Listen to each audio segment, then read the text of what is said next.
Alright guys, there it is. It's all completed. Both sides, driver's side and passenger side, completed on the exhaust. It's all together permanently. I got my permanent hangers on there now to put them up in there, and they're looking pretty dang good.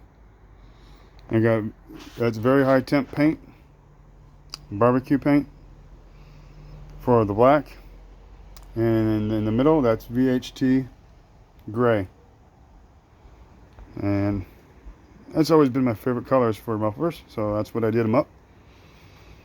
But I'm going to let them dry now, and probably tomorrow afternoon I will install these back into the truck, hopefully for the last time. Yeah, they're going to look nice under there. And into my hot rod truck. Oh yeah. And again, guys, thanks for watching.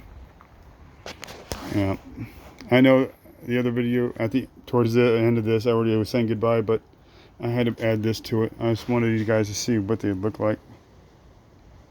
All done up, painted, and they look good. It's gonna look good under there. Yeah. Alright guys, thanks for watching. Appreciate you. Hope you guys have a great Friday. And I will see you later on my next video. Alright guys, bye.